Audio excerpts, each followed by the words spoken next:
Hello, and welcome to my course on statistical modeling with Python, a course intended for aspiring data scientists. I live in the Salt Lake City area of the state of Utah in the United States of America. I got my education at Salt Lake Community College and the University of Utah.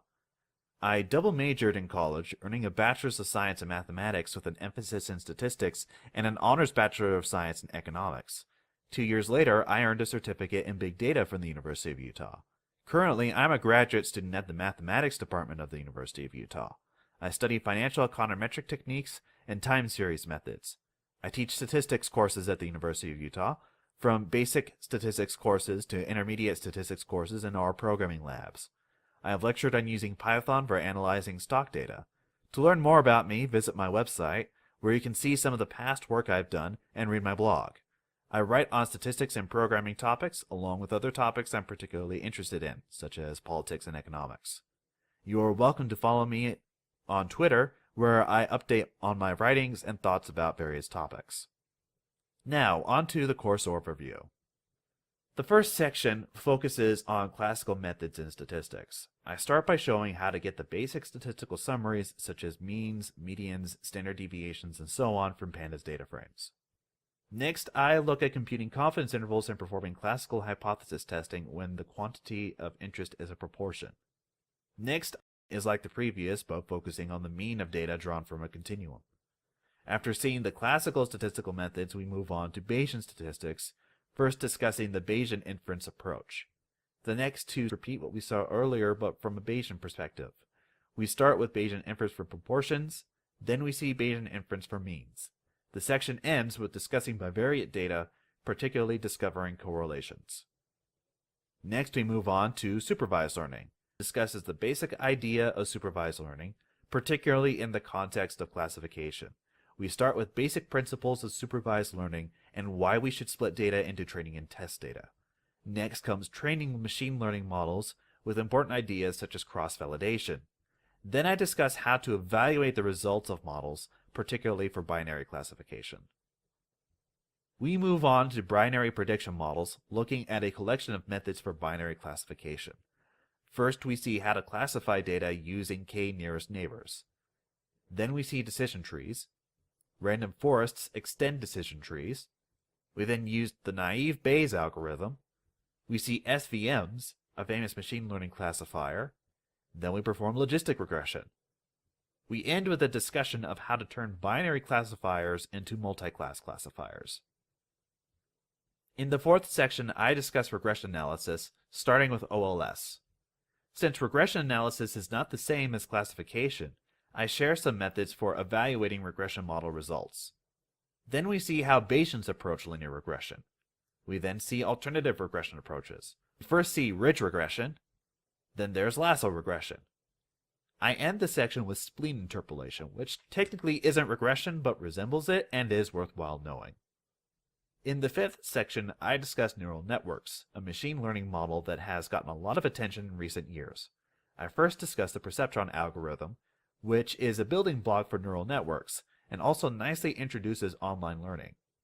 Then I give an overview of neural networks, including how they work at a basic level and how they are structured. Then I train a neural network for classification. I end the section with using neural networks for regression. After discussing supervised learning, I move on to unsupervised learning, starting with clustering. The first task is describing what unsupervised learning in general, clustering in particular, is for. I introduced a simple and common clustering method, k-means clustering. Then I discuss how to evaluate the results of clustering to decide how many clusters to use and whether a clustering scheme is doing a good job. Then I show two more clustering methods. The first is hierarchical clustering. The second is spectral clustering. The final section returns to unsupervised learning, this time with dimensionality reduction techniques. I first introduce dimensionality reduction as an unsupervised learning method and describe what it is for. Then I discuss principal component analysis, a very common dimensionality reduction technique. I move on to some serious linear algebra, but described in what I hope is an accessible manner, with singular value decomposition, a linear algebra matrix decomposition technique. The last video in the course discusses low-dimensional representation with multidimensional scaling. I first assume you have a computer with internet access. I will be using Windows. I prefer Linux in many ways, but Windows is common. It should not be difficult to adapt the lessons here to a Linux system. And Mac users, I don't know about Macs. I don't use them and I don't like them. But most of this course content is system neutral anyway. I assume that you know how to use Python for non-data analysis tasks.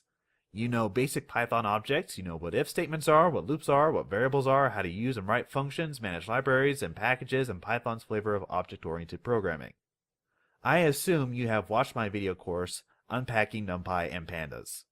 This course is a continuation of that course. That said, you should be good to go if the following are true. You have Anaconda installed on your computer. I will be using this, especially Jupyter Notebooks, which is installed with Anaconda. That will be what most of my presentations are in.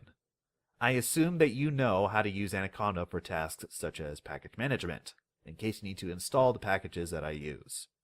Finally, I assume you know how to use NumPy and Pandas at a basic level, NumPy especially. This course will use these packages for machine learning tasks. Who is this course for? As mentioned before, I assume you're somewhat fluent in Python. I assume that you already know how to use two popular Python data analysis packages, NumPy and Pandas. I assume that you are interested in using Python for data analysis projects. Finally, I assume that you will learn about the theory behind data analysis elsewhere. That is, all you want right now is to learn what the Python tools are and how to use them. I, of course, think the theory is fascinating and that learning theory is critical for any successful data analyst, and ignoring theory may even be dangerous, but you will learn about it elsewhere. I can't wait to get started. So let's get right into the first section and look at basic statistics using pandas.